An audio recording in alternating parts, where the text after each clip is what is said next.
Hello friends, आज का हमारा टॉपिक है ज्वर।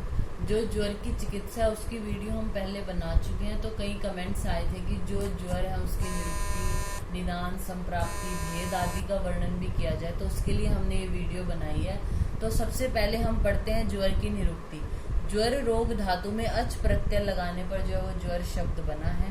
फिर इसकी प्रवृत्ति और उत्पत्ति की बात करते हैं। तो आचार्य जो माधवकर उन्होंने बोला है कि जब दक्ष जो प्रजापति है उनके अपमान से क्रुद्ध हुए रुद्र हैं, उनके नीच श्वास से जो है वो ज्वर की उत्पत्ति या प्रवृत्ति हुई थी। या फिर ज्वर की प्रवृत्ति जो है वो आचार्य चरक भी बोलते हैं रुद्र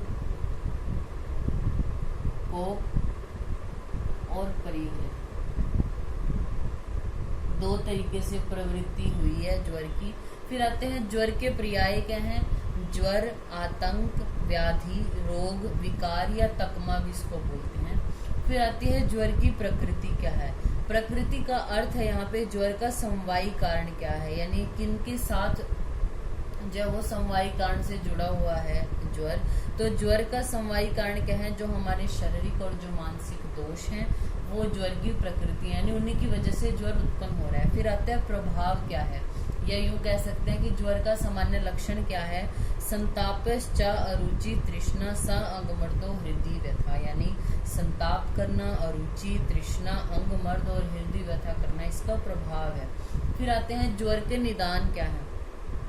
पंचकर्म का मिथ्या प्रयोग या अतियोग की वजह से, बाह्य आघात की वजह से, वर्ण या वृद्धि उसका पाक हो जाए तब, धातु क्षय की वजह से, अजीर्ण विषग्रस्तता की वजह से, ऋतु परिवर्तन, अभिशाप की वजह से, शोक से ग्रसित होना, अभिचार या प्रसूता स्त्री जो है वो मिथ्या आहार विहार का सेवन करे, या फिर स्तन्य का पहली बार जो प्रादुर्भाव होता है, जैसे कोई फीमेल है उसने अभी बेबी को डिलीवर किया तो पहली बार जब स्तन्य उसके स्तन में उत्पन्न होगा तो भी उसको ज्वर आ सकता है। फिर आती है इसकी संप्राप्ति। तो इसकी संप्राप्ति को आप याद रखने के लिए जो वो श्लोक की फॉर्म में भी याद रख सकते हैं, या फिर मैं आपको अभी बताऊंगी उस तरीके से भी आप इसको याद कर सकते हैं। तो क्या बोला है आचार्य चरक ने, संश्रिष्टा सन्निपतिता पृथक्वा कुपिता मला, यानी जो मल है यानी दोषों की बात की गई है। संश्रिष्ट का मतलब होता है दो दोषों का मिलना, कोई भी दो दोष है वो आपस में मिल रहे हैं तो संश्रिष्ट है। सन्निपतिता यानी तीनों दोषों का आपस में मिलना, वो सन्निपातज है। तो संश्रिष्टा सन्निपतिता या पृथक्वा यानी वात पित्त कफ पृथक रूप से, या फिर वात पित्त पित्त कफ या वात कफ अलग, ये संश्रिष्ट रूप से, या तीनों यानी वात पित्त कफ ये कुपित हो जाएं अगर, तो क्या करते हैं, रसाख्यम धातु अन्वेत्य पक्ति स्थानात निरस्य से, ये क्या करते हैं, जो रस धातु है उसके पीछे जाते हैं, पक्ति स्थान में जाते हैं जहाँ से पाचन होता है। स्वयं तेनो उष्मणा चेव कृत्वा देहे उष्मणो बलम, यानी ये जो पक्ति स्थान की उष्मा है उसकी उष्मा को लेकर देह की उष्मा को बलवान कर देते हैं, यानी वहां से उष्मा को निकालकर पक्ति स्थान यानी जहाँ हमारा खाने का पाचन हो रहा है वहां तो अग्नि होनी चाहिए, ये वहां से अग्नि को निकालकर पूरी बॉडी में फैला देते हैं, यानी जो देह है वो उष्ण हो जाती है। श्रोतांसी रुद्ध्वा संप्राप्ता केवलम देहम उल्लवण, यानी जो श्रोतस हैं वो रुद्ध हो गए हैं। संतापम अधिकम देहे जनयंती नरस तदा, और जो संताप जो है वो देह में ज्यादा हो रहा है। भवती उष्ण सर्वांगो ज्वरितस्तेन च उच्यते, यानी जो उसके सभी अंग है वो उष्ण हो गए हैं। इस ऐसे व्यक्ति को हमें ज्वर से पीड़ित समझना चाहिए। फिर हम संप्राप्ति के बाद आते हैं जो ज्वर है उसके पूर्व रूप पर। पूर्व रूप बताते हुए आचार्य चरक ने वर्णन किया है, आलस्यम नयने शास्त्रे, आलस्य होता है नयने शास्त्रे यानी जो नयन है उनसे श्राव का होना। जृंभणम गौरवम क्लम, जृंभा गौरवता या क्लम का होना। ज्वलन आतप वायु अंबु भक्त द्वेषावनिश्चितो, यानी कभी तो पेशेंट को क्या होता है कि आतप सेवन की इच्छा होती है, कभी उससे द्वेष हो जाता है, कभी पानी पीने की इच्छा होती है, कभी उससे द्वेष, कभी वायु सेवन की इच्छा होती है, कभी उससे द्वेष, और इसी तरह भक्त यानी खाना खाने के बारे में बोला गया है। अविपाको वैरस्य हानिश्च बल वर्ण्य, अविपाक होता है, अस्य वैरस्य है और बल और वर्ण की हानि होती है। शील वैकृतम अल्पम च ज्वर लक्षणम अग्रजम, यानी ये ज्वर के अग्रज यानी पूर्व रूपों का आपको वर्णन कर दिया। फिर आते हैं आचार्य जो सुश्रुत है, उन्होंने विशिष्ट पूर्व रूप बताए हैं। तो जो वात है उसमें विशिष्ट पूर्व रूप क्या है? जृंभा का होना। यानी अगर पूर्व रूप में आपको जृंभा ज्यादा दिखाई दे रही है पेशेंट में, मतलब वो वातिक ज्वर है। पित्तज के लिए विशिष्ट पूर्व रूप क्या बोला है? नयनदाह। और कफ के लिए क्या बोला है? अरुचि। ठीक है। फिर उसके बाद आते हैं, ये तो पूर्व रूप हो गए। ज्वर का प्रत्यात्म यानी एग्जैक्ट लक्षण क्या है? ज्वर प्रत्यात्म लिंगम संतापो देहे मानस है, यानी जो हमारी देह है वो और जो हमारा मन है, यानी शरीर और मन दोनों में संताप को उत्पन्न करना ज्वर का प्रत्यात्म लक्षण है। अब हम आते हैं जो ज्वर है उसके टाइप्स पर। तो सबसे पहले हम करते हैं द्विविध भेद से, यानी दो भेद वाला ज्वर हमारा जो है वो, ये हम दो भेद वाले कितनी कैटेगरी हैं? जैसे निज आगंतुज होता है हमारा ज्वर, शारीरिक और मानसिक हो सकता है, सौम्य आग्नेय हो सकता है, अंतर्वेग बहिर्वेग हो सकता है, प्राकृतिक और वैकृतिक हो सकता है, साध्य और असाध्य हो सकता है। ये पहली कैटेगरी होगी। फिर आती है काल भेद से।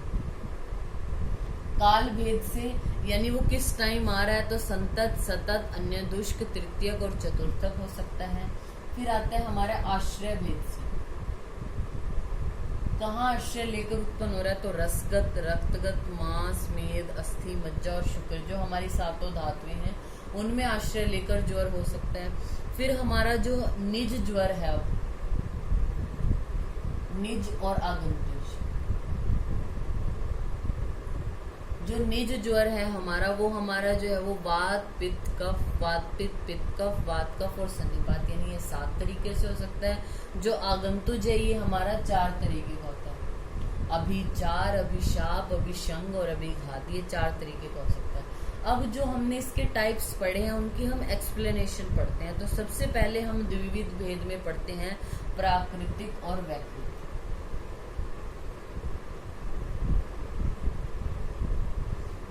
प्राकृत और वैकृत ज्वर का मतलब क्या होता है? जैसे अगर वर्षा ऋतु में जो वातज ज्वर है उसका होना, बसंत ऋतु में कफज ज्वर का होना, शरद ऋतु में पित्तज ज्वर का होना, वो प्राकृत है। क्यों प्राकृत है? क्योंकि हमें बताया गया है चाहे आप किसी प्रकार का भी आहार सेवन करो, लेकिन वो ऋतु का प्रभाव है कि जैसे शरद ऋतु में आपका पित्त प्रकुपित होगा ही होगा, बसंत में कफ प्रकुपित हो जाता है, वर्षा ऋतु में वात प्रकुपित हो जाता है। तो अगर इस टाइम पे यानी वर्षा ऋतु में अगर वातज ज्वर आए तो वो प्राकृत है, बसंत में कफज ज्वर आना प्राकृत है, शरद में पित्तज ज्वर आना ये प्राकृत है। जिनमें से जो पित्तज और कफज है वो हमारे साध्य हैं, लेकिन वर्षा ऋतु में वातज ज्वर का होना प्राकृत जरूर है लेकिन वो कृच्छ साध्य होता है। ठीक है।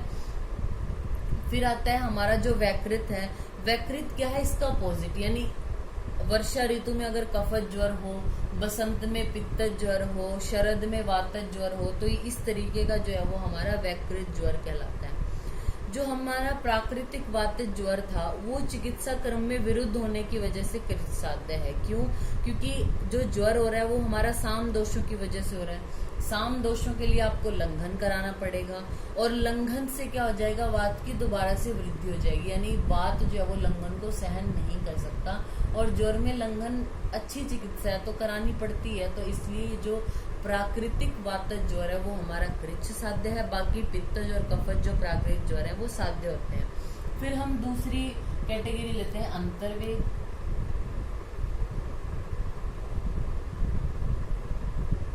और बहिर्वेग जो ज्वर है। अंतर्वेग क्या है? अंतर्दाहो, पेशेंट को इंटरनली जो है वो दाह वाली फीलिंग होती है। अधिकस तृष्णा, तृष्णा का बहुत ज्यादा होना। प्रलाप श्वसनम भ्रम, प्रलाप करता है, श्वास बहुत जोर से लेता है और भ्रम होता है। संधि अस्थि शूलम, संधि अस्थि में शूल होता है। अस्वेदो दोष वर्चो विनिग्रह, जो वर्च है यानी पुरीश है उनका विनिग्रह, उनका ना निकलना, ये हमारा अंतर्वेग ज्वर है। ठीक है। बहिर्वेग क्या होता है? जिसमें क्या होगा? संताप्य अभ्यधिको बाह्य, यानी जो संताप है वो उसको एक्सटर्नली फील होता है। जो तृष्णा आदि नाम च मार दो, जो हमारे अंतर्वेग ज्वर में जो लक्षण थे तृष्णा आदि वो इसमें कम होते हैं। पेशेंट को एक्सटर्नली लगता है संताप, इंटरनली जो लक्षण है तृष्णा आदि वो कम होते हैं। बहिर्वेगस्य लिंगानी सुख साध्यत्वमेव च, यानी ये बहिर्वेग जो ज्वर है उसके लक्षण है, और जो बहिर्वेग है वो हमारा सुख साध्य होता है। फिर उसके बाद हमारी थर्ड कैटेगरी हम बात कर लेते हैं साध्य और असाध्य ज्वर। साध्य क्या होता है? जो बलवान रोगी में हुआ हो, दोष अल्प अवस्था में है, उपद्रव रहित है अगर ज्वर, तो वो साध्य होगा। असाध्य जैसे दुर्बल रोगी है, बलवान दोष है, बहुत सारे लक्षण हैं और उपद्रव भी होंगे, तो वो हमारे असाध्य होंगे। फिर उसके बाद जैसे निज और आगंतुज था, तो जो निज कारण है यानी शरीर में जो दोष है उनके प्रकोप की वजह से जो हो रहा है वो हमारा निज ज्वर है। आगंतुज यानी जो बाह्य कारण, जैसे 4 कारण बताए, अभिचार, अभिशाप, अभिसंग, अभिघात, इन कारणों की वजह से जो है वो हमारा आगंतुज ज्वर है। सौम्य क्या है, आग्नेय क्या है, वो उसके नाम के अकॉर्डिंग ही है।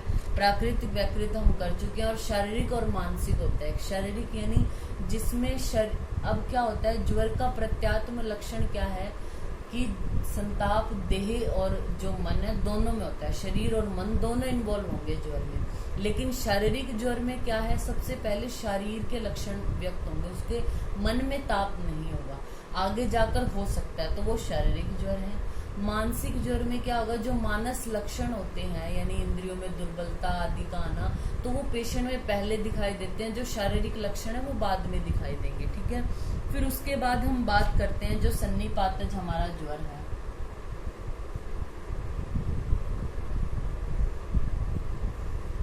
सन्निपातज जो हमारा ज्वर बताया, आचार्य चरक ने 13 प्रकार का बताया है, और जो आचार्य सुश्रुत है उन्होंने एक ही बताया जो अभिन्यास ज्वर है। ठीक है, उन्होंने क्या बताया है, जैसे जो सन्निपातज उसके 13 भेद बोले हैं, तो उन्होंने जो सम सन्निपातज ज्वर है उसका लक्षण क्या बोला है, शणे दहा शणे शीतम अस्थि संधि शिरो रुचा।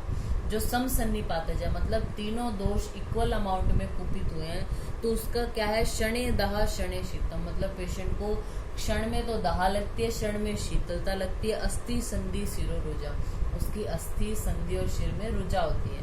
फिर आता है एक इसी तरीके का लक्षण होता है पित्त और कफ जो ज्वर होता है, उसमें क्या मिलेगा, मुहुर दाहो मुहुर शीतम, मतलब मुहुर यानी एकदम से तो पेशेंट को क्या होगा, दहा होगी, मुहुर शीतम, स्वेद स्तंभ मुहुर मुहुर। ये आपको याद रखना है। जो सम सन्निपातज है उसमें वर्ड है शणे दहा शणे शीतम, पित्त कफज वाले में मुहुर दहा मुहुर शीतम।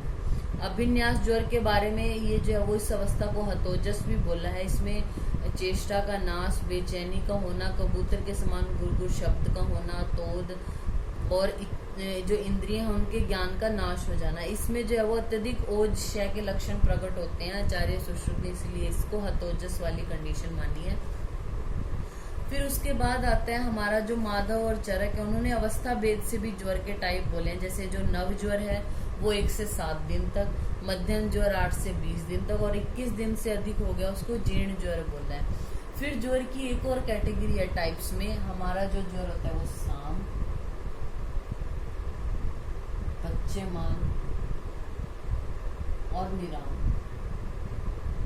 3 कंडीशन हो सकती है। साम ज्वर में क्या होगा, अरुचि, अविपाक, गुरुता, लालाश्राव, हृलास, आलस्य, बहुमूत्रता, हृदय में भारीपन, तंद्रा, स्तब्धता, इन सब का होना, ये साम ज्वर है।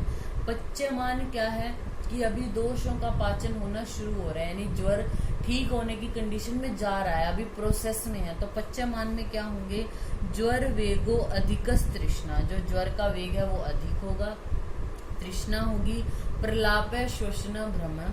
अब जो पच्यमान है और जो अंतर्वेग हमने पढ़ा था उनकी पहली लाइन थोड़ी सेम है। कैसे, अंतर्वेग में क्या था, अंतर्दाहो अधिकस तृष्णा, और पच्यमान में हमारा क्या आता है, ज्वर वेगो अधिकस तृष्णा। बाकी फर्स्ट लाइन सेम है, प्रलाप है, शोषण, भ्रम, ये दोनों में आता है। पच्यमान में क्या है, मल प्रवृत्ति उत्क्लेश पच्यमानस्य लक्षणम, यानी जो मल की प्रवृत्ति जो है वो पेशेंट में होती है, वो पच्यमान ज्वर का लक्षण है। अब आते हैं निराम ज्वर, यानी आम रहित हो गया जो ज्वर है, तो क्या होगा, शुद्ध शामता लघुत्वम च, शुद्ध यानी भूख लगती है पेशेंट को, शामता मतलब अपनी बॉडी जैसे अब इतने बीमारी से होके उठा है, नहीं ज्वर उसका ठीक हुआ है, तो क्या होगा, क्षामता लगेगी, अपने आप को कृश लगेगा उसको।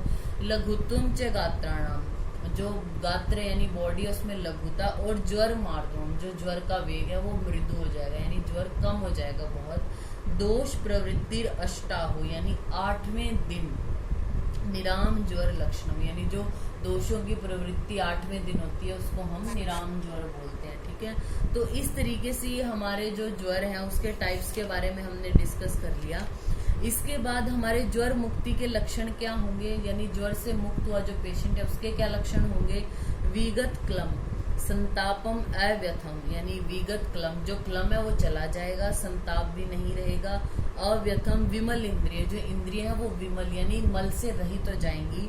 युक्तम प्रकृति सत्वेन प्रकृति और सत्व से युक्त होगा। विद्यात पुरुषम अज्वरम, यानी उस पुरुष को हम अज्वर बोलते हैं। अब जो ये ज्वर है हमारा यानी फीवर है, इसका मोक्ष होना यानी इस फीवर का ना रहना, ये 2 तरीके से हो सकता है हमारा, दारुण मोक्ष और अदारुण मोक्ष। दारुण मोक्ष क्या है, बहुत दोष वाला और बलवान व्यक्ति का नया ज्वर अच्छी चिकित्सा करने पर दोषों के पच जाने पर सहसा छूट गया। मतलब कोई बलवान रोगी था, उसमें बलवान ही दोष थे, आपने अच्छे से ट्रीटमेंट किया, एकदम से ज्वर जो है उसका ठीक हो गया, दैट इज जो ज्वर है उसका दारुण मोक्ष हुआ है। ठीक है, अदारुण मोक्ष का मतलब क्या है कि जो ज्वर है यानी दोषों के अनुसार अपना समय पूर्ण करने पर ही जाएगा। आप किसी प्रकार का ट्रीटमेंट कर लो, कैसा भी रोगी हो, कैसा भी दोष हो, वो दोषों के अकॉर्डिंग यानी अपना टाइम पूरा करके ही होगा। जैसे अगर 12 दिन के लिए ज्वर आना है उसको तो 12 दिन लगा कर ही जाएगा, 10 दिन या 7 दिन, तो वो अदारुण मोक्ष होता है। फिर इसके बाद हमारा आता है पुनरावर्तक ज्वर, एक टाइप है जो ज्वर का। पुनरावर्तक पुनरावर्तन होना यानी ज्वर का दोबारा से आना, यानी ज्वर मुक्त व्यक्ति अगर पूर्ण रूप से स्वस्थ ना हुआ हो, यानी अभी ज्वर से पूर्ण रूप से छूटा नहीं है उसका, लेकिन पहले ही उसने अपथ्य का सेवन कर लिया तो वो पुनः ज्वर से पीड़ित हो जाएगा। इस प्रकार ज्वर के वेग का पुनः आगमन होना पुनरावर्तक ज्वर कहलाता है। ये दुर्बल व्यक्ति के लिए घातक होता है। ठीक है, तो ये हमारा टॉपिक हो गया ज्वर का जो नॉर्मल हम पढ़ते हैं, यानी प्रवृत्ति, निरुक्ति, प्रकृति, निदान, संप्राप्ति, पूर्वरूप और उसके टाइप्स और उसकी एक्सप्लेनेशन। Thank you.